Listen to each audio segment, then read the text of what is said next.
Dr. Tonya Henderson, and I want to talk a little bit about my experience with the Personal Brand Masterminds program.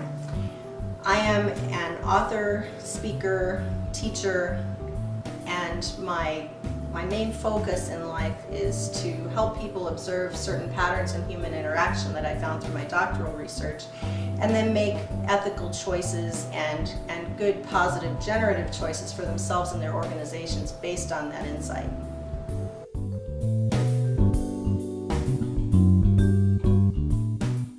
There were several factors at play that convinced me that the timing was right to do something like this for myself. One, I had finished my doctorate less than a year ago and was looking to build a career around the theories that came out of that work.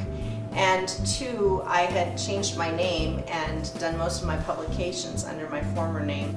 It was the right time in my life to show that the changes I had made on the inside were actually coming forth on the outside. I had had some difficulty communicating exactly what I do now to others, and I needed to find the right words, the right image to bring forth the new me and the new career that I wanted and the life I wanted to build.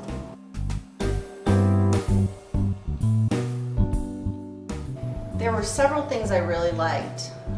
First of all, I liked that we started out with introspection.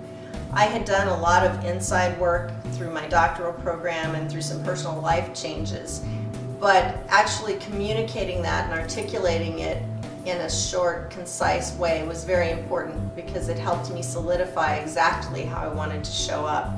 And then bringing that forward into the material world through the style attributes and then the physical manifestation of those was really important, because a lot of times who we know we are is not how other people see us, and I felt the need to bridge that gap, and that's what this program did for me.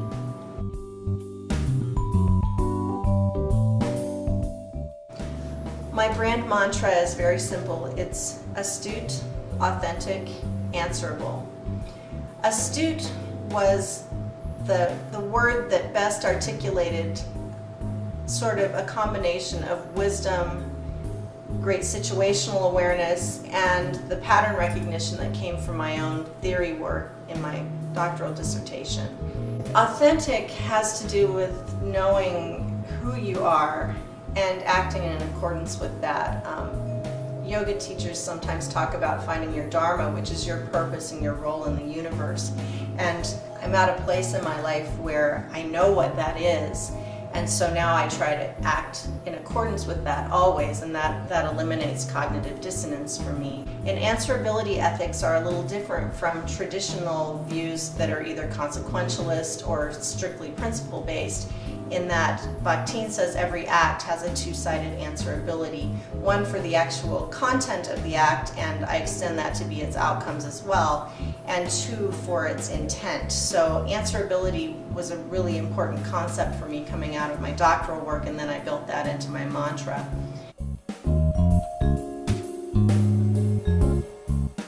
I like to think of it as a very simple boiling down of a very big thing.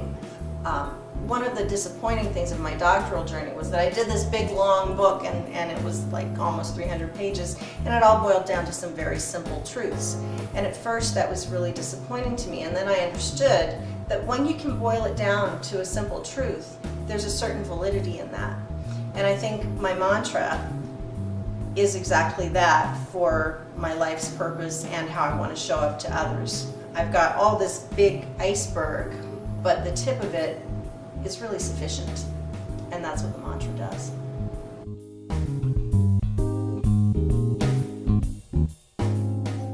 I'm a little more careful about how I show up to others, how I dress, how I articulate, the choices I make.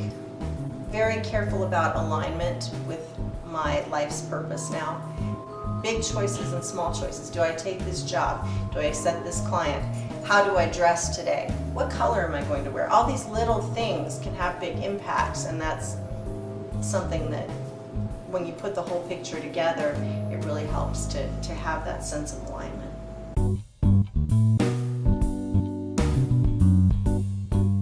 after you've done all that inside work and you've figured out who you are and to some extent what you want, then getting that in many ways is dependent on being perceived consistently with that inner self.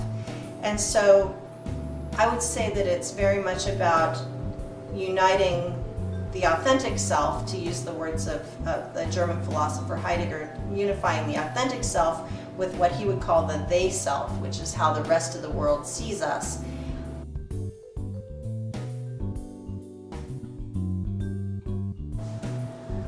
I think this was really the icing on the cake.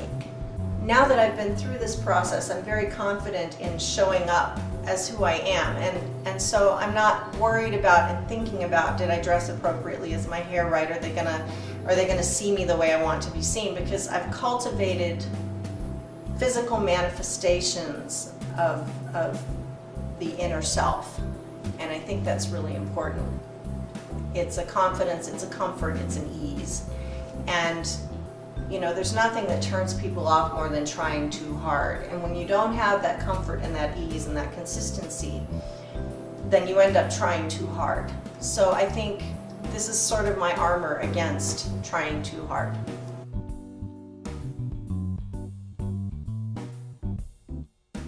I think it's a great gift to give yourself personally and professionally. If you haven't done the inside work, everyone should, I think, at some point in their life as a matter of self-realization, both for how you show up at work and also for family, friends. I think there's a lot to be gained from thinking really hard about your material manifestations of who you think you are.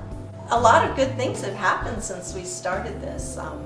Prospects for more writing, job opportunities.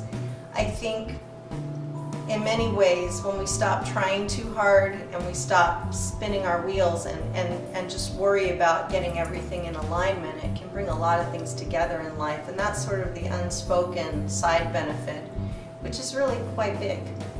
So the way I see this working is that instead of the external world and the material world driving you, like so many of us go through life, if you go through a process like this and you really do the inside work to know who you are and what you want out of life, then you can begin to shape your material surroundings and shape the outside world in constructive ways instead of just being driven by it. And then you can interact with the world in a way that's co-creative.